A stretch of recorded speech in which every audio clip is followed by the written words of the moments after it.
Some people may tell you that you shouldn't be a film director because 99.9% of the people that try to do it before you have failed, or that it's inconsistent work, or that there's like no money in this industry. But you still should pursue it because it's fun. You get to do what you love to do. You get to create. You get to be the best you that you can ever be.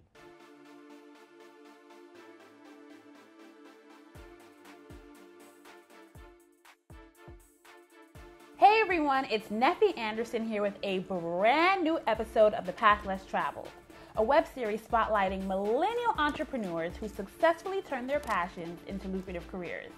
Now today's guest is film director, producer, and editor, Caleb Davis. Now let me give you the rundown on Caleb, okay? Caleb is most known for being the co-creator, executive producer, and director of Tough Love, a web series documenting 6 millennials as they navigate through life and love in the Big Apple. Now, just after launching 3 months, only 3 months, they have garnered over 5,000 subscribers on YouTube. And get this, come a little closer for this one. They even got nearly $6,000 worth of donated money. Now, you know money is hard to come around. Donate $6,000 to fund season 2. That's how popping it is, okay? Now, Caleb here, his talents has allowed him to work all over the world in places such as West Africa, France, Southeast Asia, and for companies such as CBS, Bravo, and Oxygen. In a nutshell, he's thebomb.com. Caleb, thank you so much for allowing us to talk with you today. So talk to me about the opportunities that you created for yourself that led to your big break. In 2007, that's when I was in college and I was just experimenting with my camera, having lots of fun with friends, doing crazy hip hop videos. That was my big dream at the time, just to be a music video director. Okay, I thought you was gonna say you were gonna be a rapper. Caleb on the mic. I wanted to be a music video director. Hype Williams, Spike Jordan, all Little X, like all the guys. I'm like, I want to beat them. Right. But we were just filming for free, for fun, just giggles and laughs. And then an organization came to me and they said, hey, can you film one of our events for $50? I was like, $50? An organization from campus? Yes, it was Kappa Alpha Psi fraternity. Okay. And I was like, $50? Yeah, I will be more than happy to film your event for $50. And you can actually give me less if you need to. But, that actually showed that I can monetize my craft, my passion, just having fun, and I can make money off of it. So that was the initial spark where it kind of kept me going down the road. So as I said in my intro, you guys have over 5,000 subscribers with a web series that came out literally 3 months ago. Yes. So and since you are, a YouTube veteran, what advice do you have for YouTubers out there that are trying to make it? The advice that I have for YouTubers is create content that appeals to a niche audience. Right. Create content that people actually have a need or want for or a desire for. For instance, Tough Love, it's Black content. It's that content that people want to see. It's that old Love Jones, that old Brown Sugar vibe. So that's what people come to our YouTube channel for. So when people are out there creating content, whether it's just, dance videos or acapella videos or cooking videos, just make sure that it's for a niche audience. Right, I love it. So what would you say is one thing that you know now about the film industry on a whole that you wish you knew when you first started? Because you've been doing this for about 10 years. Mm-hmm. And as I said, you've worked all over. Yes. So what do you know now that you wish you knew when you first started? That's a really good question. Oh, thank you. That is a really good question. Personally, I wish somebody came to me and said, create your business. Not like, hey, go to Facebook and create a, event or a cool page, or go to YouTube and just create a channel. Somebody said, actually create a business. Like, go down to the county clerk, process your business, get a DBA, get an LLC. I wish somebody told me that from the beginning.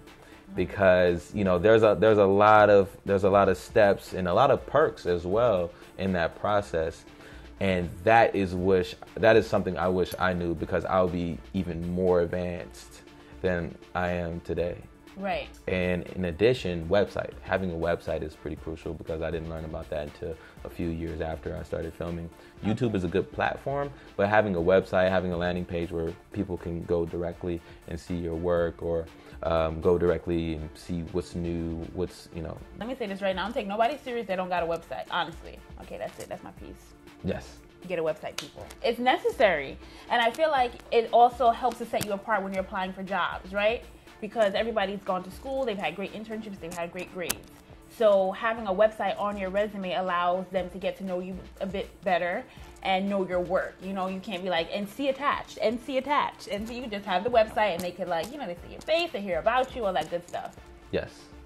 So aside from the website, the DBA, the LLC, anything else in that starter kit that you think people need to know? Instagram is like the new press release. Oh, that's a quote. Instagram is like the new press release.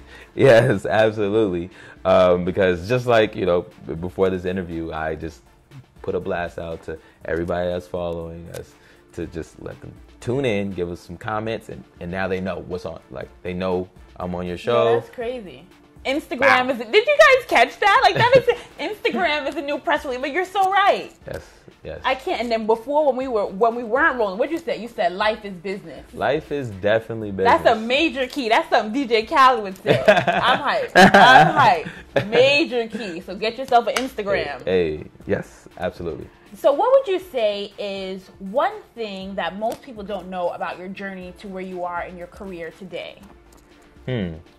One thing people do not know. I never had like a full-time job. Ever? I never had a full-time job. Are you serious? I had my very first job was like at Wiener Schnitzel. It's a hot dog spot in the West Coast. Okay. It wasn't full-time. That was part-time. I sold knives, like salesman for this company called Cutco. That was part-time, commission-based. Yeah. So did you do it deliberately, or this is just like how life panned out? It's just how life panned out. Like I tried. Absolutely, I tried. Like, okay, I think some effort. Straight out of college, okay. I put a blast out there. Okay. And then like after a couple days, yeah, not really feeling the market, right. And again, like we can go right back where I knew that my camera, my talents, my skills could at least put some paper in my pocket. Yeah. I knew that. Right. So it's almost like your fallback, but it's kind of your setup at the same time. Right. My parents, first and foremost, they're very supportive. Okay. Of whatever I do. As soon as I graduated college, I felt like my whole life was just to graduate college. I was the first to graduate college in my whole family. Mm-hmm. So I think as soon as I did that, I could pretty much do whatever I wanted without them saying anything. Right. So that kind of gave me my badge of honor. Right. Like I could have told, hey, I'm just going to go, tour the world and find people and do some crazy stuff. And they'd be like, oh, yeah. Right. You graduated from college? I'm talking about like a family of like 60, 70 people. Oh my gosh. First. So with that badge of honor, I could pretty much do anything. And that gave me the courage to like really kind of create my own plan, navigate the way I wanted to do, like trailblaze for my family, my friends, myself. Was there a plan? There's always a plan. Okay. But then that plan always changes. Right. Heading up towards your plan, there's always like some big detours. Right. And the biggest plan, that it went from a music video director to a film director. Okay. And that was the plan, to become a film director. Okay. Why the switch? Why music video to film? Because I saw more respect in filmmaking rather than music video making. I was shooting like one-off music videos for friends and local artists. But then I saw so much more respect for filmmakers like Spike Lee, Quentin Tarantino, my favorite, F. Gary Gray. Right. Like, you see so much more love and respect for their projects, and it's something that people could put into their DVD player, or now they can go on Netflix and rewatch it over and over again. Rather than a music video, you just see it one day on TV or one day on YouTube, and it's gone. Right. So that I really wanted to be in a market or in a trade that people respect the work. So what would you say was your last career low, and how did you bounce back from that, right? Because you spoke about like the highs and lows and the turns that the vision you have for your life may take. So what was your last career low, and how did you bounce back from that? So the last career low, I have to say, coming into New York City, Right. I got to take this quick step back. You know, coming into New York from LA, right? Yeah, coming from LA via London in 2012. I couldn't find any work. Like, I'm just looking over. I had a plan, like, I'm gonna go to New York. I'm gonna create my business. I'm gonna market on Craigslist. I'm gonna just, I had these nice packages built up, and I couldn't find any work. So I was like, this is not. I might have to go back to LA. Right. But then I got a job on the Celebrity Apprentice as a production assistant. That was from a music video director that I met in Los Angeles. Okay. And it was just over drinks.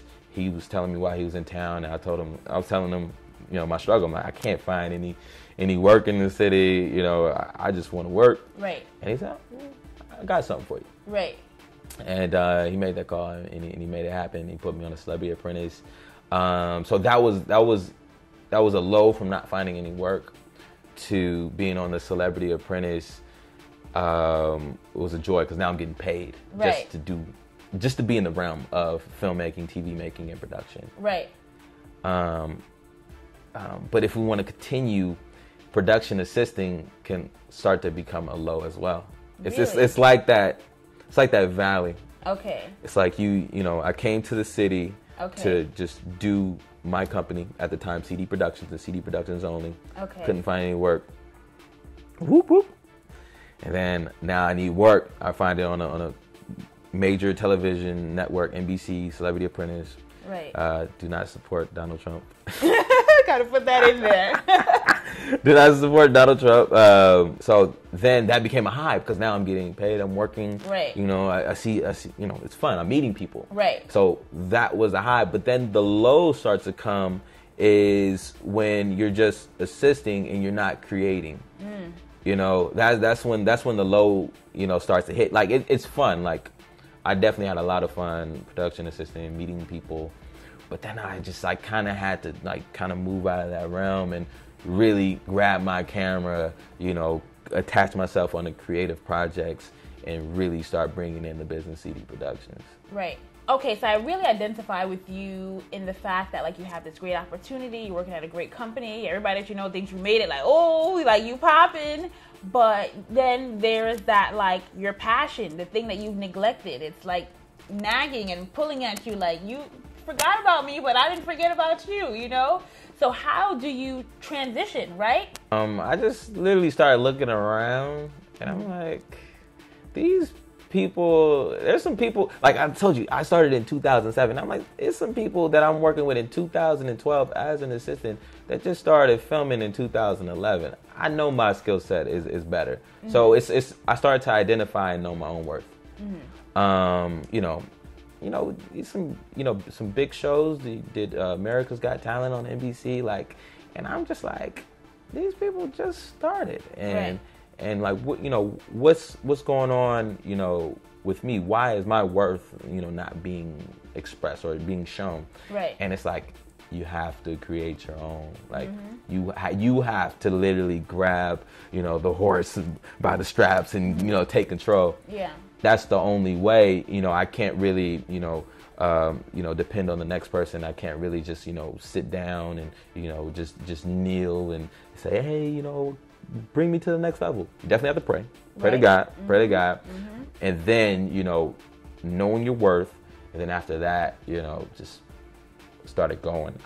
It got to the point where if I'm production assisting, I'm going to, talk to the head, whoever. Like, hey, do you have any projects on the side? You know, are you ever filming and, you know, it's just an overload and I could just take hold of that? You know, I shoot on this. I produce this. I do these things on my own. Right. Can I help you out in any way? So that started moving me in the doors and bringing me to different places and attaching me to like better positions. Right. So what I hear you saying is that, you know, you have faith and you speak up for yourself. You speak up because you can have talent, but if you don't speak up, nobody will hear you. Absolutely. So you have a wide range of skill sets. Just rattle off some of those skill sets first. Because if I named everything that you knew how to do, we'd be here all day. But just rattle off a few, just to show the variety and the range. Okay. I am a director of Tough Love web series. I'm the director of photography. All the great angles you see, that's through my lens. I'm a gaffer. I like the scenes how I wanted to get dramatic effect. Even just, you know, specializing with audio, you know, how are we going to arrange the audio? So audio technician on set, you know, having a boom operator, letting them know that, you know, let's get the audio right here so it can really just like kind of, you can feel it, or let's have it stand back a little bit so that, you know, it can project. So as audio technician, producing, you know, we have to find locations. We have to kind of, you know, we didn't get any permits because this was guerrilla style, but, you know, just putting together, gathering content, editing. Right here, as you can see, my editing suite. This is where all the magic happens. This is where I cut not only my content, but a lot of branded content that comes in from a lot of different clients. Right. I'm a businessman because I have to make sure that I'm sending proposals, doing quotes, following up with invoices, paying crew members if I hire crew on. Right. So am I almost there? So yeah, so you do a lot of things, but what you told me off camera is that, you know, people put themselves in a hole by saying, I only want to do this. And so when that opportunity is not available, and if you don't create it for yourself, you have to have other skill sets. And that's what you did. So when you go to a set, they're not just hiring a production assistant. They're hiring all the list of things that you just said, and you're able to shine. So I think that that's like a big takeaway, is that you have to like diversify your hustle. You can't just be like, oh, I only whatever, I only host or I only edit. It's like, nah, you got to do everything. You got to be your own production company. Oh, absolutely. So social media plays a large role in your success. How would you say that you are using it strategically to further develop your brand? Oh, wow. Yes. Wow. That's a great question. Oh my gosh. Great questions here. Social media has helped my brand as Caleb Davis in many ways, and it helped Tough Love, the web series brand, in like an enormous way. Right. So I'm actually going to focus on Tough Love right now, because I feel that has been one of the, it's been a passion project for some time now. Right. And we've really built an audience really fast in a short amount of time. So what we did, before we even put out Tough Love, we aired in November, the beginning of November, and we built the audience starting in July when we started filming. Okay. So we wanted to just kind of like just hint that, you know, Tough Love is on the way. Right. Building up some anticipation. Right. And we kind of wanted to fill out our audience as well via Instagram. Okay. By everything that inspired us to make Tough Love, you know, whether it was Love Jones or whether it was Brown Sugar, we'll just put up pictures to see if people, you know, like those movies, which people like those movies a lot. And people just like, hey, I like those. And then we'll comment, like, hey, would you want to see something, you know, new with some flavor, kind of bring that nostalgia back? Right. And that's how we were just engaging the audience. And we always comment, you know, if somebody has a comment, we're going to reply. You know, we're going to keep it, you know, open-ended too. We can continue the feed. Right. So that's how we held down the social media on the Instagram side. And also on the Facebook side as well, you know, we we put ourselves out there. We invite all of our friends. Right. Since we had a nice core of 6 individuals, they invited all of their networks into our Facebook page, and that helped develop our Facebook presence. We even tried. They have Facebook ads, and for people out there that want to do that, it's a great tool because you can reach people that you never reached before. Right. We did that we did a trial run for like a week, but we noticed that our network is big enough that we don't need the 20, 40 people. Right. But it's still a great tool. Right. It shows you analytics of the demographics of the people, locations. It's a pretty helpful tool. We have Twitter as well. Okay. So Twitter is the account where you can actually just text and really engage with the people. Every time we aired a series episode, okay, we live tweet it. So we're engaging with people as they watch. Wait, how do you live tweet the episode and it's on YouTube?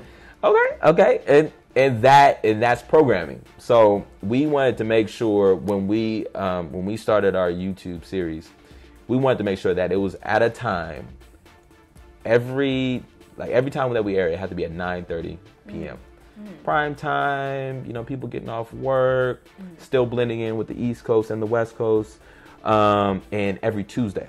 Okay. Because if you know, at the time, you had Empire on Wednesday. Yeah. Yeah, Shonda Rhimes on Thursday. So right. we wanted to we kind of wanted to, and then you had at the time you had a Power on Saturday. So we kind of wanted to lock in a spot somewhere in there. So we chose Tuesday. Right. So we said Tuesday, every other Tuesday at 9:30 p.m.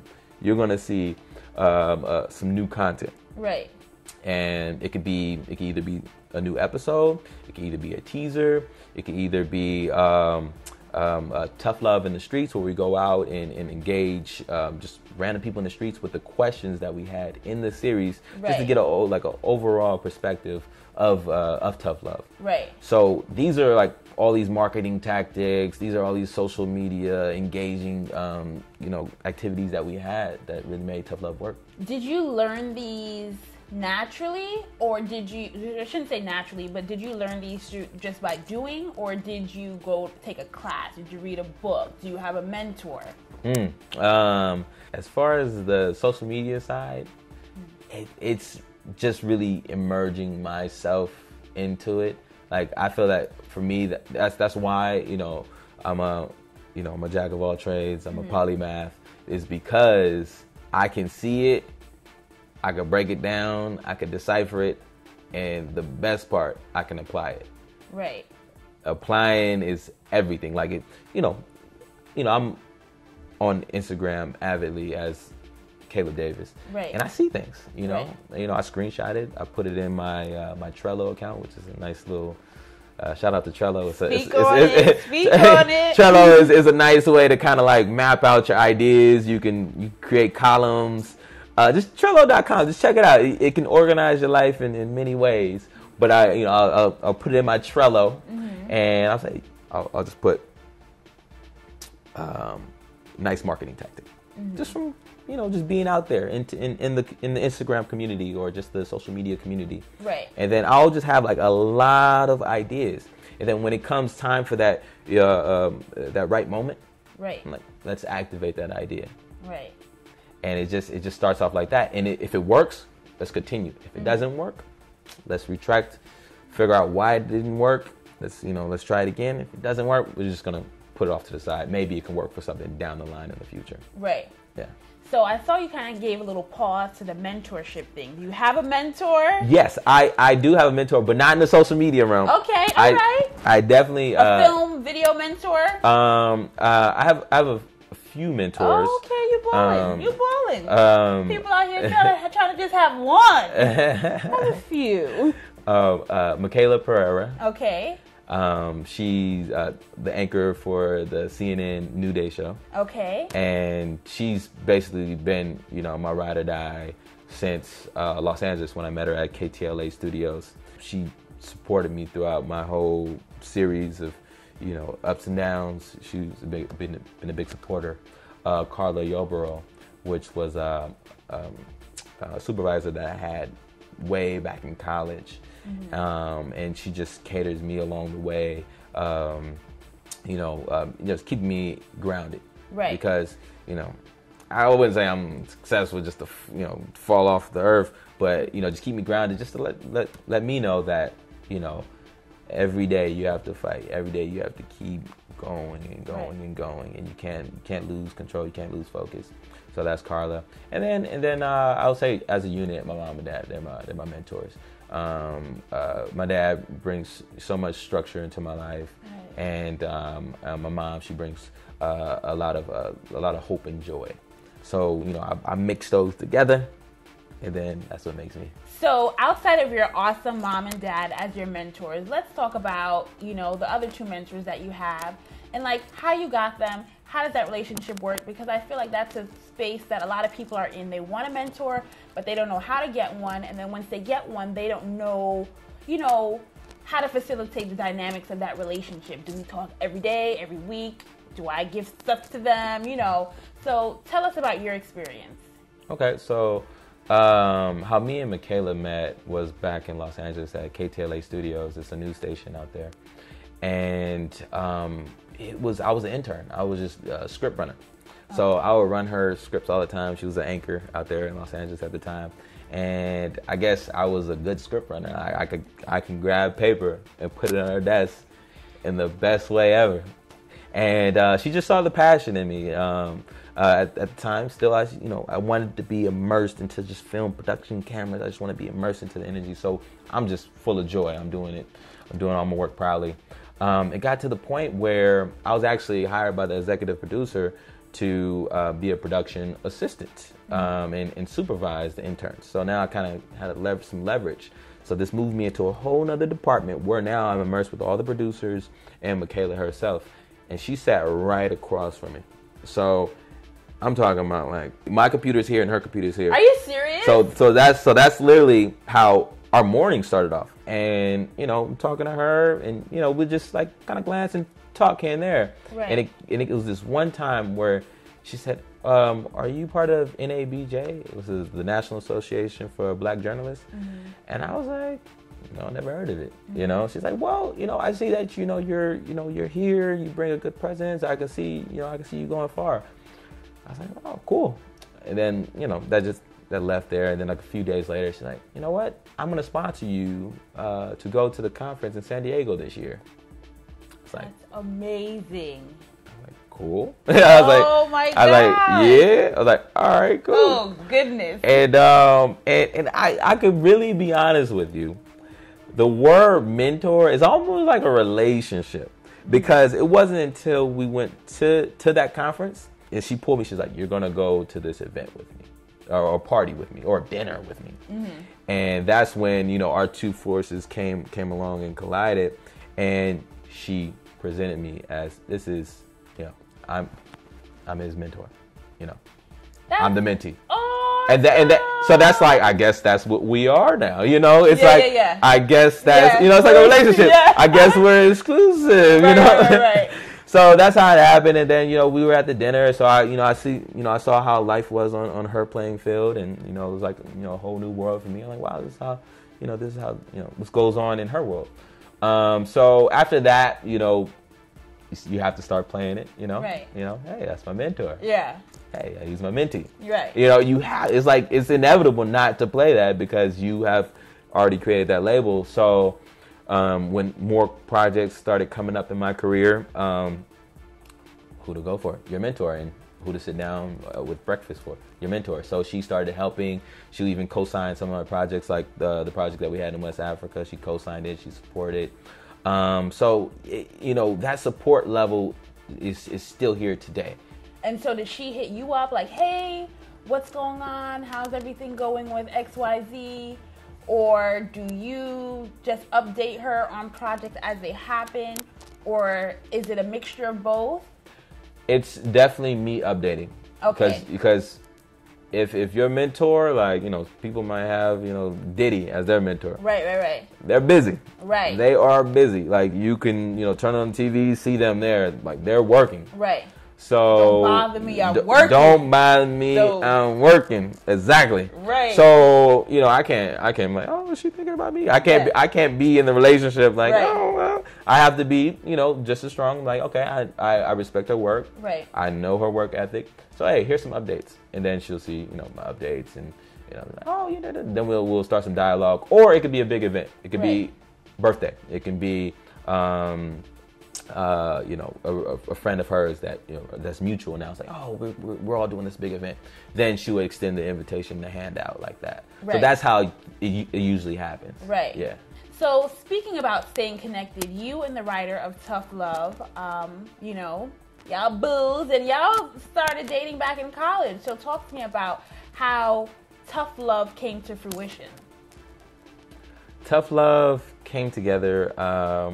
It was inspired by Ronnie's, she has an Instagram blog site where she profiles black couples. It's titled Black Love Exists. And when I tell you, like, people really engage and they love black love, like, I think it's like the best thing ever. Right. So not only, you know, me and her are black love. Right. She can showcase Barack Obama and Michelle. Right. Will and Jada. Right.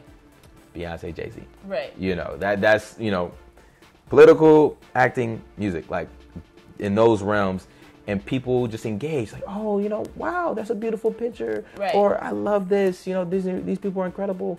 And then she can, you know, put pictures of just, you know, recent people that just got engaged or just got married, you know, cool, you know, crazy wedding videos that people really just love, and just having that window to their soul and just viewing it.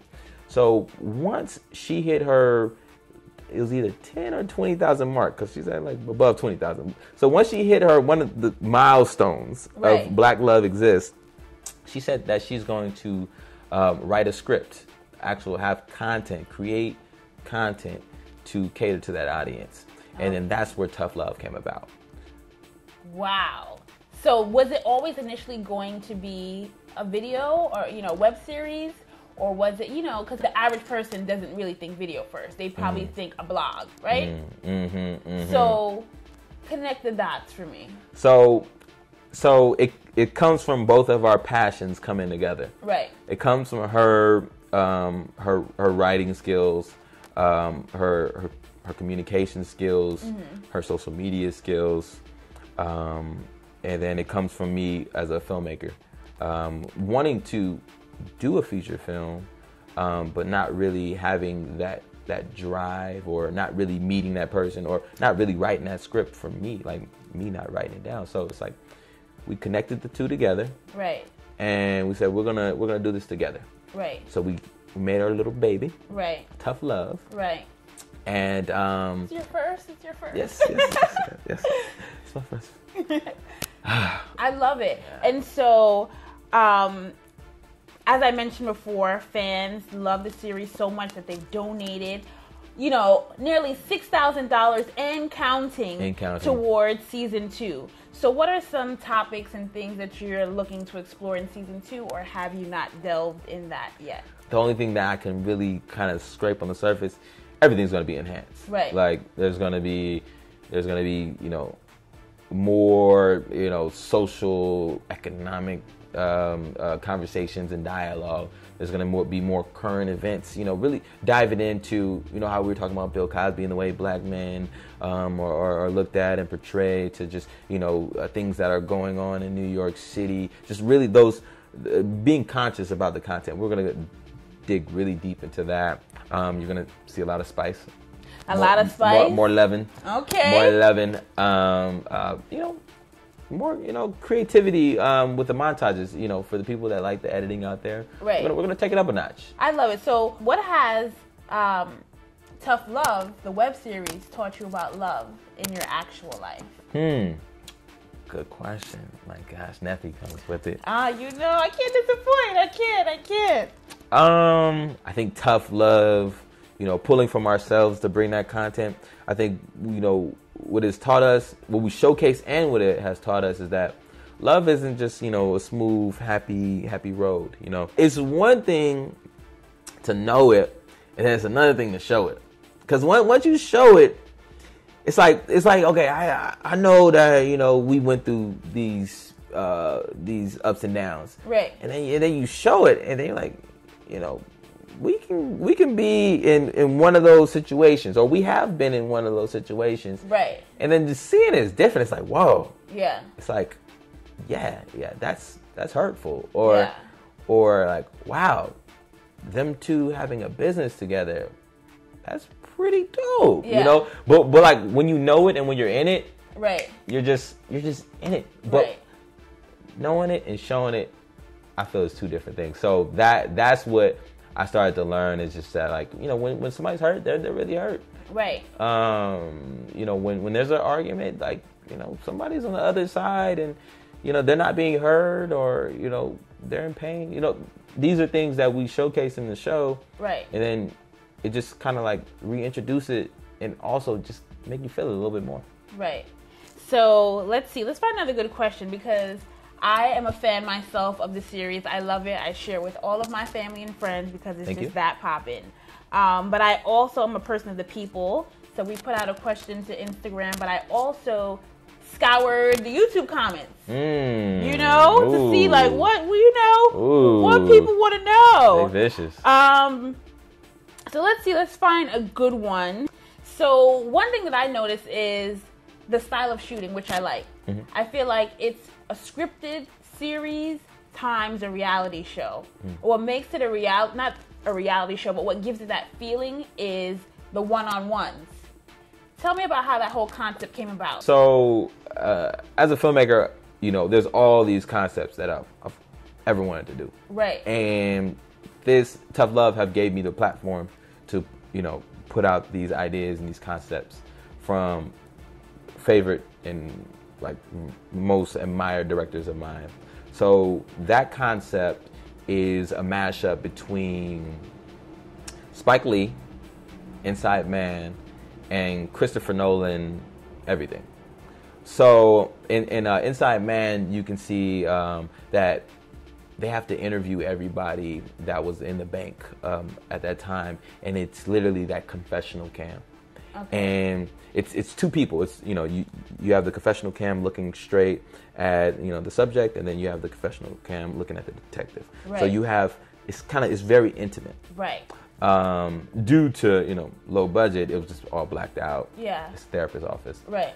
But that came from Spike Lee, that outlook, and Christopher Nolan, because Christopher Nolan, he has these dream sequences, and although he's more like crime thriller, I wanted to bring that into like black filmmaking, is that you can actually step outside of that person's brain. So everything that you see in these therapy sessions is real, like 100% straight to the point of what goes on in this character's head, in their mind, that they won't say face to face. But when they're in a therapy session, they're that's in their brain. Right. That is in their head, and they can express that.